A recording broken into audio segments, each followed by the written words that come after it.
একবার হলো এভাবে সুজির ভাপা পিঠা বানিয়ে খাবেন। আজকে আমি সুজির ভাপা পিঠা বানাবো। তার জন্য প্রথমেই আমি তিলটাকে ভেজে নিচ্ছি, শুকনো খোলায় ভেজে নিচ্ছি।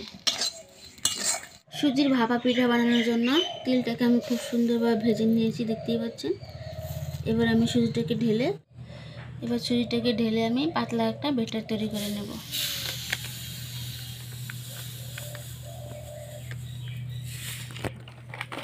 এবার স্বাদ মতো দিয়ে দেবো লবণ, দিয়ে দিচ্ছি লবণ।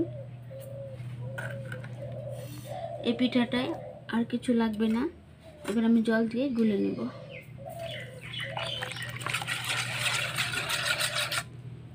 আপনারা চাইলে অনেক কিছু দিতে পারেন, দুধ বা আরও কিছু খোলার জন্য ইনো টিনো দিতে পারেন। আমি দেবো না, আমি শুধু জল দিয়ে আসতে ভাজা না। দেখতেই পাচ্ছেন আমি কতটা থকথকে একটা ব্যাটার তৈরি করে নিয়েছি। এবার আমি এক সাইডে রেখে দেবো আধা ঘন্টার জন্য। ভেজে রাখা তিল আর চিনি একসঙ্গে বেটে নিচ্ছি। তিলটা বেটে দিলে সুন্দর সেন্ট হয়। আধা ঘন্টা হয়ে গেছে, দেখুন কতটা ঘন হয়ে গেছে। আর এখানে আমি তিল আর চিনি একসঙ্গে বেটে নিয়েছি। আর এখানে নিয়েছি আমি আইসক্রিমের বাটি। এই আইসক্রিমের বাটির মধ্যে ভাপা পিঠাটা বানাবো।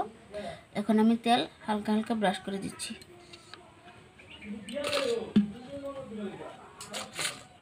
এবার আমি হাত দিয়ে বাটিটার মধ্যে সুন্দর করে তেলটা লাগিয়ে নিচ্ছি।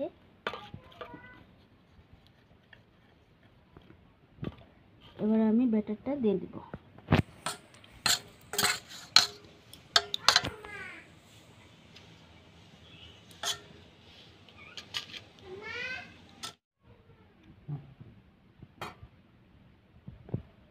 বাটির মধ্যে আমি ব্যাটারটা দিয়ে দিয়েছি। এবার বেটে রাখা চিনি আর তিল দিয়ে দেব।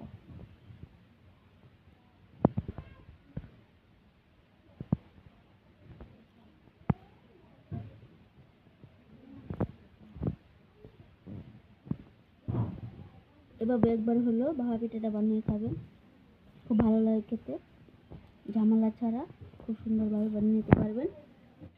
এবার উপর থেকে আবারও দিয়ে দিচ্ছি সুজির ব্যাটারটা।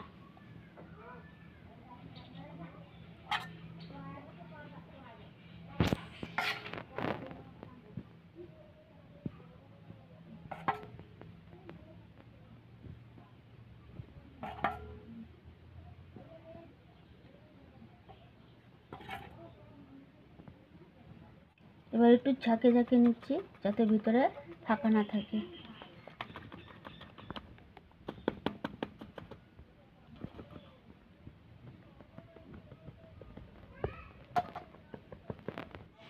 এবার আমি ভাপানোর জন্য আমি থালের উপরে বসিয়ে দিচ্ছি।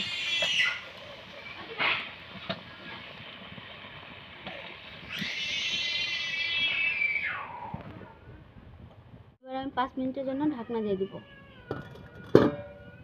5 মিনিট হয়ে গেছে। এবার আমি ঢাকনা খুলে দেখে নিচ্ছি।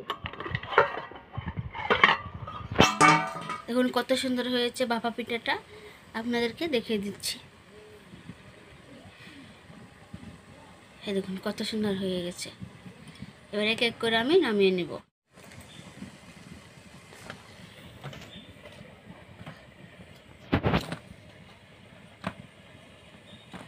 এবার আপনাদেরকে ঠান্ডা হলে আমি বের করে দেখাবো।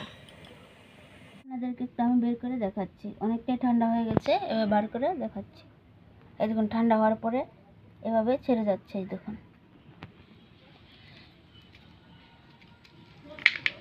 দেখুন কত সুন্দর হয়েছে ভাপা পিঠাটা। এবার আপনাদেরকে ভেঙে দেখাচ্ছি। দেখুন কতটা সুন্দর হয়েছে, খেতেও কিন্তু অসম্ভব মজার হয়েছে।